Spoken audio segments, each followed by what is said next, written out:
Bienvenidos una vez más a El Comentario, un programa realizado por Agustín Sancho Cubero. Este programa está disponible en YouTube y en las principales plataformas de podcasts. No te olvides de suscribirte, es gratis. A continuación empezamos el programa. La cosa se está poniendo, digamos, muy complicada para Nicolás Maduro en Venezuela. La presión internacional es enorme y, claro, empieza a flotar una pregunta en el aire. ¿Y si la única salida es el exilio? ¿Estamos a punto de ver algo así? Es que, ¿a dónde va un líder cuando el cerco se estrecha tanto que ya no queda escapatoria? Esta es la gran pregunta. Una pregunta que seguro que está resonando y mucho en los pasillos del Palacio de Miraflores. Porque la presión, sobre todo la que viene de Washington, está llegando a un punto de no retorno. Muy bien, vamos a meternos de lleno en esto. Para entender por qué la palabra exilio está sobre la mesa, primero tenemos que ser conscientes de la enorme presión a la que se está enfrentando el gobierno de Maduro. Y en el epicentro de toda esta escalada hay un nombre clave: el Cártel de los Soles.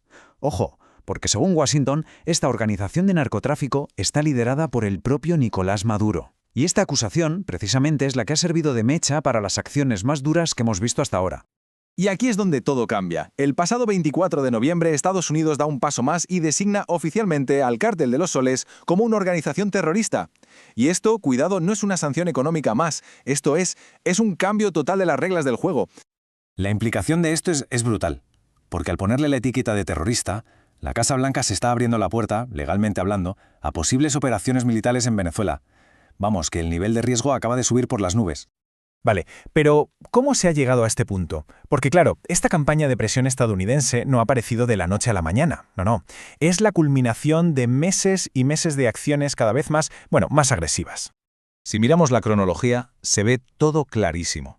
En apenas unos meses hemos pasado de la presión económica a la presión militar directa. La escalada es evidente. Primero aumentan la recompensa por su captura, luego un despliegue militar sin precedentes en el Caribe, después empiezan los ataques a las supuestas narcolanchas y, como colofón, la designación de organización terrorista. Es una secuencia rapidísima que va dejando a Maduro con cada vez menos margen de maniobra. ¿Y la cifra de la recompensa? Tela. $50 millones. 50 es lo que ofrecen por información que lleve a su arresto. Una cantidad de dinero que, seamos sinceros, puede comprar muchas lealtades o romperlas para siempre. Y luego está este otro número, que es simplemente escalofriante: 83. 83 tripulantes muertos en solo 3 meses en esos ataques a las presuntas narcolanchas. Esto nos dice algo muy claro: la presión ya no va solo de diplomacia o de dinero, ahora es letal.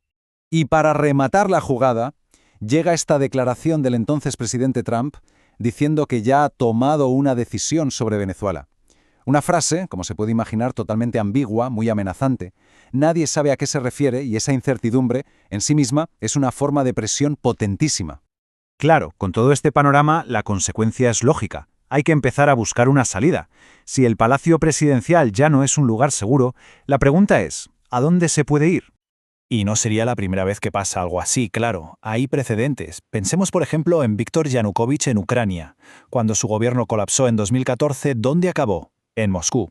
La gran pregunta ahora es si la historia podría repetirse con Maduro. Entonces, vamos a analizar las posibles opciones, ¿no? ¿Qué países podrían estar dispuestos a acoger no solo a Maduro, sino a su familia y a su círculo más cercano? Ya les adelanto que la lista no es precisamente larga. En esta tabla se resume bastante bien el panorama. Tenemos básicamente 5 destinos potenciales sobre la mesa y cada uno tiene lo suyo. Es un cálculo muy complejo. Tenemos desde un aliado de toda la vida como Rusia hasta un mediador mucho más pragmático como Qatar, que curiosamente también es aliado de Estados Unidos. La elección final, si llega a producirse, va a depender de un equilibrio muy delicado entre la seguridad personal y la estrategia política. Para entenderlo mejor, comparemos dos de los casos más opuestos. Por un lado está Cuba, el aliado ideológico, el régimen hermano. Parecería el destino más natural, ¿verdad? Pues no tanto. El país está sumido en una crisis interna tan grave que lo convierte en un anfitrión muy poco fiable. Y en el otro extremo tenemos a Qatar, un país aliado de Washington, pero con un historial de acoger a figuras, digamos, incómodas y de mediar en conflictos muy complejos. Son dos lógicas totalmente diferentes. Entonces, ¿por qué Rusia y Turquía suenan como las opciones más probables? A ver, en el caso de Rusia, la jugada es geopolítica pura y dura. Acoger a Maduro sería un tanto que se apuntaría Putin contra Washington en lo que considera su patio trasero. Además, hay una buena relación personal entre ambos. Y luego está Turquía. Aquí la cosa es una mezcla de simpatía personal del presidente Erdogan, que es un verso suelto dentro de la OTAN, y de un interés estratégico muy claro. Turquía ha sido la vía de escape de Caracas para vender su petróleo y su oro esquivando las sanciones. Y por el contrario, ¿por qué opciones como Brasil o Cuba parecen casi descartadas? Bueno, en Brasil, el presidente Lula se ha ido distanciando del gobierno venezolano, sobre todo después de las polémicas elecciones de julio de 2024.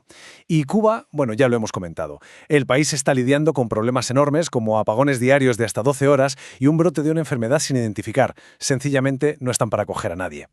Y todo este análisis nos lleva inevitablemente a la gran pregunta final, porque esto va mucho más allá del destino de una sola persona. ¿Qué implica todo esto para el futuro de un país entero? Y aquí está la clave de todo. La elección de un nuevo hogar para un líder en apuros no va solo de su futuro personal, va sobre el futuro de Venezuela. Se trata de qué viene después, de cómo se escribe el siguiente capítulo para millones de personas. Así que la pregunta importante no es solo a dónde podría ir Maduro, sino más bien qué o quién viene después. Y esa es una pregunta que, de momento, sigue totalmente en el aire. Hasta aquí esta edición del programa del comentario, un programa realizado por Agustín Sancho Cubero. Este programa está disponible en YouTube y en las principales plataformas de podcasts. Hasta la próxima edición del programa. Muchas gracias. Dirección y realización Agustín Sancho Cubero.